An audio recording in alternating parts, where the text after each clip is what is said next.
The M2 MacBook Air brings in performance and feature upgrades over the 2020 M1 model, but is it worth the significantly higher price tag? The MacBook Air M2 was announced at Apple's WWDC event on June 6 as an upgrade over the MacBook Air M1 launched back in 2020. The M1-powered model carried forward many appearance elements from its predecessors, but received massive upgrades in terms of performance and battery life. The latest MacBook Air brings further changes and a newer appearance language, compared to the older model, but is it worth its asking price? Alongside the new M2-powered MacBook Air, Apple also launched a new M2 MacBook Pro at WWDC 2022. The two devices may be powered by the same processor, and offer the same RAM and storage options, but they have a host of differences in terms of their appearance and hardware. Alongside the two MacBooks, Apple also announced the latest versions of its operating systems, including iOS 16, iPadOS 16, watchOS 9, and macOS Ventura, at WWDC. The M2 MacBook Air ditches the wedge-shaped appearance of its predecessor in favor of flat edges and rounded corners seen on MacBook Pro models. It also comes with ultra-thin bezels around the display. At 2.7 pounds, it is 0.1 pounds lighter than the M1 MacBook Air, but Apple says there's a 20% reduction in volume. The new model features a redesigned Touch ID button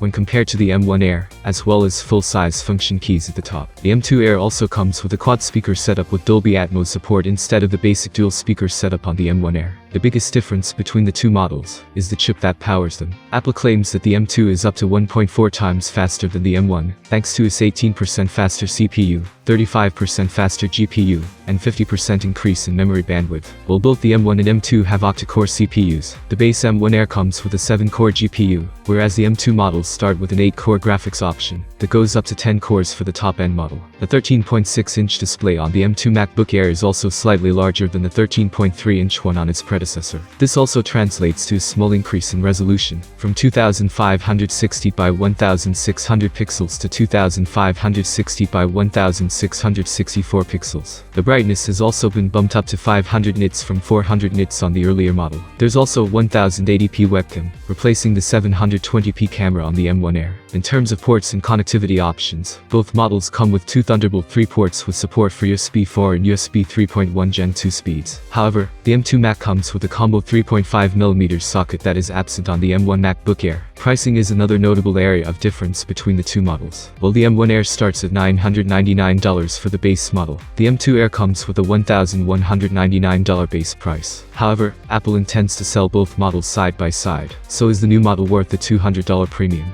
To answer that question, would-be buyers need to evaluate what purpose their new laptop will serve. The M2 Air comes with some obvious performance benefits over its predecessor, making an already capable device even better. This is especially true for tasks like photo and video editing. The M2 Mac is faster, more power efficient, better developed, and has new age features inspired by the more expensive MacBook Pros, such as MagSafe charging. That makes it the better option for those who can fork out the additional cash. For those on a budget, however, the M1 Air is still a pretty good device that will continue to remain a strong performer for years. It will also receive macOS updates for years to come, making it a great choice for those looking to purchase a powerful MacBook Air at a relatively affordable price. What do you think about the new generation? Does it make sense to update? Write your opinion in the comment below. Thanks for watching, have a nice day, and see you soon.